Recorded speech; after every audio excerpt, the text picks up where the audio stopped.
হঠাৎ করে আজকে একটা ফোন এসেছিল, তারপর বলছে যে আপনাদের লাকি ড্রতে আপনাদের নাম উঠেছে, তো সেখানে আসতে হবে, আপনারা কি আসবেন? বলছি যে হ্যাঁ, আর সেখানে যেতে হবে বিকেল 5টার মধ্যে। তো আমরা প্রথমে এসে এখানে দাঁড়িয়ে বুঝতে পারছিলাম না যে কোথায় কি করতে হবে, জানি না, আর এটার সম্বন্ধে বেশি কিছুও জানি না। তো যাই হোক, এখানে আমরা চলে গেছিলাম রানাঘাট স্টেশনের কাছে। তো তারপর গিয়ে আমরা 3তলায় উঠে গেছিলাম। 3তলায় গিয়ে তারপর আমাদেরকে একটু বসতে বলেছিল, তারপর আমরা কিছুক্ষণের জন্য বসলাম।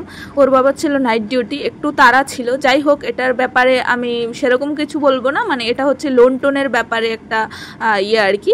তো সেটার ব্যাপারে প্রথমে এত কিছু জানতাম না, পরে হচ্ছে গিয়ে আলোচনা সব কিছু বুঝেছিলাম। তারপর যাই হোক, এখান থেকে সেরে তারপর যেহেতু এখন পুজোর বাজার, তারপর আমি এখানে কসমেটিক্সের জিনিসগুলো দেখে একটু সময় দাঁড়িয়েছিলাম। তারপর দোকানের যে মালিক ছিল উনি বলছে আপনার নোকে একটা মানে 5 রকমের 5টা কালার দিয়ে দেখছি কেমন লাগছে, আপনার পছন্দ হলেই নেবেন বা আপনার ব্যাপার সেটা।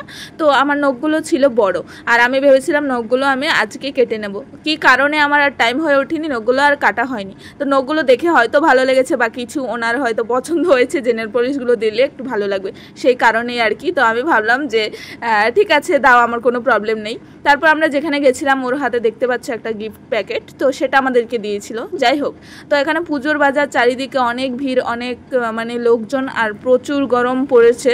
কসমেটিক্স মানে লিপস্টিক, নেল পলিশ, কাজল, মানে অনেক কিছু যা যা থাকে আর কি।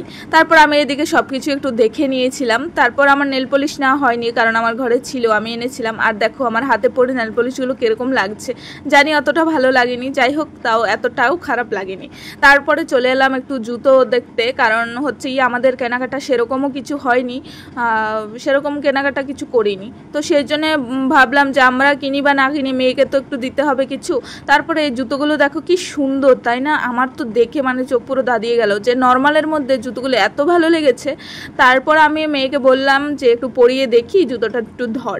তারপর আমি পরিয়ে দেখলাম যে একটু বড় হচ্ছে জুতোগুলো ওর থেকে, মানে ওর সাইজ থেকে একটু বড় হচ্ছে। তারপরে সমস্যাটা যেই জায়গাতে, যে পেছনের যে বেল্টটা দেখতে পাচ্ছ, সেটা হচ্ছে গিয়ে যখন ও হাঁটে তখন এই বেল্টগুলো না খুলে যায়। আমি এরকম জুতো আমি আগে আরও পরিয়েছি ওকে, তো সেই কারণে আমার দুটো প্রবলেম, যে এটা একটু বড়, তার মধ্যে আবার বেল্টটা খুলে যায়। কিন্তু জুতোটা আমার খুবই পছন্দ হয়েছিল, খুব নর্মালের মধ্যে খুব পছন্দ হয়েছিল, কিন্তু সেই কারণে আর কি হচ্ছে না বলে আনিনি। তারপরে আমি আরেকটা জুতো দেখে নিলাম, এই যে এটা দেখতে পাচ্ছ। তো এটা আমি পরিয়ে দেখছিলাম যে এটাও হচ্ছে কিনা, সেটাই আর কি। কিন্তু আমার মন পড়েছিল যে প্রথমে আমি যেই জুতোটা দেখে দোকানে ঢুকেছিলাম সেটার প্রতি আমার একটু নজর ছিল বেশি, আমার কোনো কিছু এতটা ভালো লাগছে না। তো ভাবলাম এরকম ভালো লাগছে না, আর কবে কিনবো ওইসব করে করে, আর একদমই কেনাকাটা হচ্ছে না, কি আর করব। তারপর মেয়ের জন্য এক জোড়া জুতো নিয়ে নিলাম।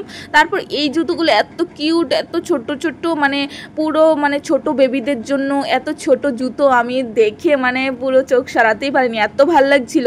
আমার মেয়ে যখন ছোট ছিল তখন আমি কিন্তু এত সুন্দর এত ছোট্ট জুতো কিন্তু আমি পাইনি, তখন আমি খুব খুঁজেছিলাম। আর এখন দেখো চোখের সামনেই এত সুন্দর সুন্দর জুতো। আর মেয়ের হাতে যেই জুতোগুলো দেখতে পাচ্ছ, এইগুলো হচ্ছে গিয়ে ও বলছে মাম্মা এটা তোমার জন্য।